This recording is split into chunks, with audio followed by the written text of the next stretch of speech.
Cha kwanza Watanzania tusikosee, na hili mimi nimekuwa nikitoa sana wito kwenye hii miaka minne. Tusikosee kuwa na uhuru wa mawazo, tusikosee kuwa na uhuru wa kitaaluma kwa kusikiliza watu wanaoitwa wachambuzi wa mambo. Maana hapo mara kadhaa swali lako umetaja watu wanaoitwa wachambuzi wa mambo. Wachambuzi wa mambo ni kina nani?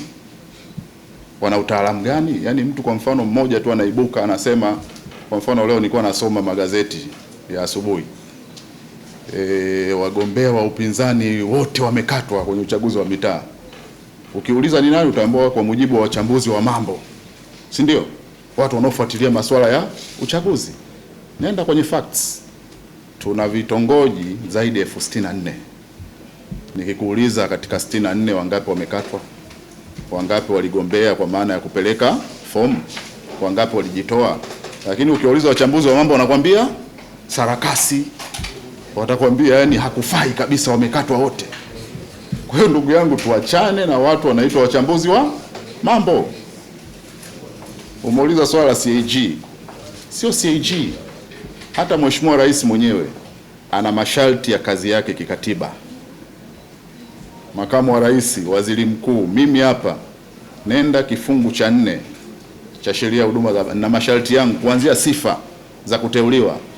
Sasa rais akikukumbusha ukafanye kazi ndo anakuingilia uhuru wako wa kazi. Kwa hiyo achana na wachambuzi wa mambo. Yaani wewe mwenyewe kwanza jiridhishe, na hii ni kwa waandishi wa habari wote. Tuache habari za alisema, alisisitiza, si ndio? Akaongeza, akafafanua. Ndio inakupeleka huko. Yaani rais kumtaka CAG akafanye kazi yake ya ukaguzi ambao ipo kwenye ibara ya 144. Hizo kazi zake CAG zipo kwenye kuanzia kifungu kile tulio watu mmebishana sana cha 6. Kwa hiyo kumwambia kafanye, na usipofanya ujue tutakuondoa. Amekosea nini? Tulitaka tumwambie bwana utaenda kuangalia utakachoona, si ndio? Tunataka serikali namna hiyo? Hapana. Unapewa terms of reference za kikatiba, za kisheria.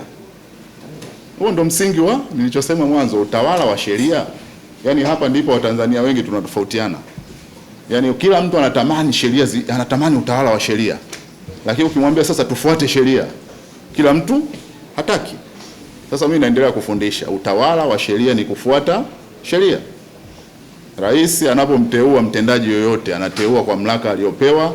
Unaweza ukaenda kwenye ibara ya 36 ya jumla au ukaenda kwenye specific law inayounda hiyo taasisi. Anapompa majukumu hatungi. Sasa niambie, kazi ya CAG sio kuaudit. Sikatuma pale akaudit, si ndio? Amekosea wapi? Sasa achana na watu wanaitwa wachambuzi wa mambo. Nenda mwenyewe kwenye sheria isome. Usipoelewa, maana yake kuna kusoma sheria na kuwa mwanasheria. Usipoelewa, walau muwaoji wataalamu wa sheria. Mimi ukiniuliza tafakuri ya miaka hii 4 kwenye taaluma yetu ya habari, nimefundisha sana. Na nashukuru wapo walioelewa. Nimesisitiza sana. Uandishi wa habari sio kuhadithiwa, sio hadithi. Kuna tofauti kati ya hadithi kwa maana ya history na story, habari. Simenielewa vizuri? Kuna tofauti kati ya history na story. Story inatafutwa, inachakatwa. Hauwezi story ya uchumi ukenda kumuuliza Dr. Abasi ya kusoma uchumi. Shida yenu wanahabari, kila story wachambuzi ni wale wale. Uchumi huyo huyo, sheria huyo huyo, si ndio?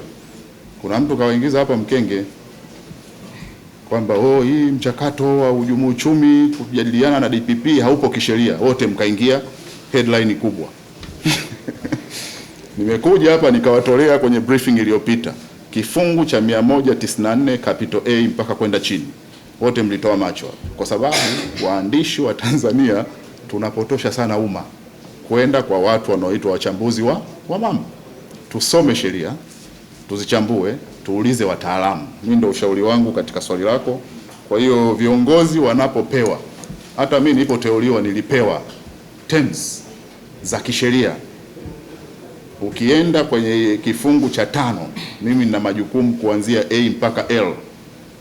Siku napewa nikaambiwa kila jukumu ulitekeleze. Sasa utasema Dr. Abasi naye hawezi tena kuongea. Haiwezekani. Kwa hiyo ni taratibu za kisheria. Sasa kama kuna eneo limekosewa, utuambie ni sheria gani na kifungu gani.